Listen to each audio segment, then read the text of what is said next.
We begin this morning with a story we've been following for the past couple of hours. The report of a shooting at Savannah High School. Here's what we know so far. The school has been evacuated. Several streets around the school have been closed down. We have team coverage this morning with News 3's Ben Katko and lead investigative reporter Brett Buffington, as well as several other crew members in the area. Ben has some reaction from parents this morning from the scene. But first, we'll toss it to Brett Buffington for the very latest. Brett, what do we know right now? And Kim, let's just talk about how serious they are working this case here, this investigation into who made this phone call this morning, which we know happened just before 9 a.m. I can tell you the FBI, Homeland Security, ATF are all among the federal agencies who are here at this school this morning who will likely lead this investigation into what sparked this. You can see behind me there is still an incredible amount of law enforcement here, but we are watching them trickle out. They believe that this was a hoax call of an active shooter called into the 911 center, which of course prompted this response to the school. We watched as the SWAT team from SPD showed up here. Of course, officers in tactical gear with their long rifles out. They stormed the school. We talked to students here this morning as they were trickling out, who said it was absolutely terrifying to be inside that school. One mom told me she had talked to her student via text inside of the school and said that the SWAT team members had gone into their classroom and made them raise their hands, making sure there was no active threat in that. It took them a while to get through every room in here. I know that the SWAT team, I can tell you from the Chatham County School District, has told us that SWAT team members have cleared every room of this school. Students were evacuated here. They were brought out to a tree since, because of the weather, have been taken into another part of this school. But now Kim, this afternoon, or this morning I should say, into this afternoon and for a while, this investigation will be the big part of this story. I can tell you that I talked to Alderwoman from District 2 here in the city of Savannah. She said this was absolutely unacceptable. Okay. They're terrified. Yes, they're terrified. My heart breaks for these families, for these children, for the parents, because of things that's happened across the country at our schools with these mass shootings. And I am so thankful. I am so thankful. If you take your camera and put it out here to see all of the agencies that came out to assist in something as egregious as this, if somebody called this in and it's a hoax. This makes absolutely no sense. But just thankful that I'm praying that it is a hoax, and I'm thankful that nobody is hurt.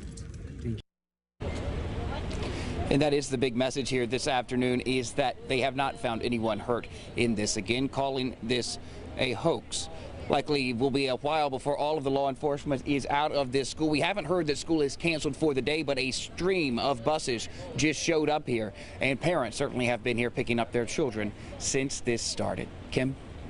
All right, thanks a lot, Brett. Well, as you can imagine, the news of this has just terrified parents. Many of them showed up at Savannah High School in a panic, desperate to get their children. WSAV's Ben Katko is live on the scene this morning with that part of the story. Good morning, Ben. Hey, good morning again to you, Kim. Out here, things are noticeably quieter than they were just a little bit ago. Knowing what we know now that you heard near the top of the show there, school officials do believe this was some type of hoax. In the hours before we learned that, though, when we first got on the scene, a lot of parents coming to the scene, obviously trying to figure out what's going on with their kids inside the school. Where are they? What is happening to their children? Any parent would want to know that in a situation like this.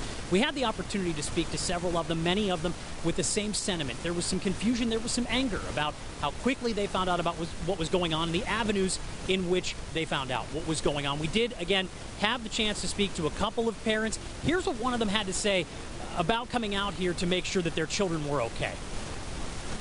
Relieved, but concerned. I don't know if there's any more people inside that school or not. This is ridiculous.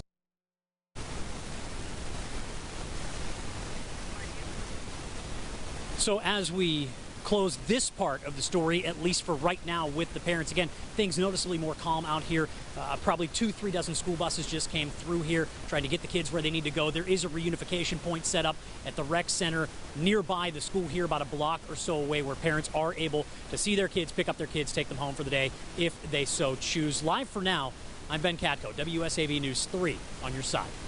Thank you, Ben. Well, thankfully, what is possibly the quietest scene when we talk about what happened at Savannah High in Savannah right now is Memorial Health, and that's where we find WSAV News 3's Kyra Jones this morning. And Kyra, what updates can you give us right now? Yeah, Kim, definitely a quiet scene here at Memorial Health. Now, when Savannah Police Department received word that there was shots fired at Savannah High School, Memorial Health was placed under a mass casualty code. That code has since been lifted. Now, Memorial Health officials tell me that since they are the region's only level 1 trauma center, they are always willing and ready to assist your loved ones. And they also tell me that they do have a working relationship with first responders and the police department in the area and are thankful to report that there are no injuries at this time. Live at Memorial Health, Kyra Jones, WSAV News 3 on your side.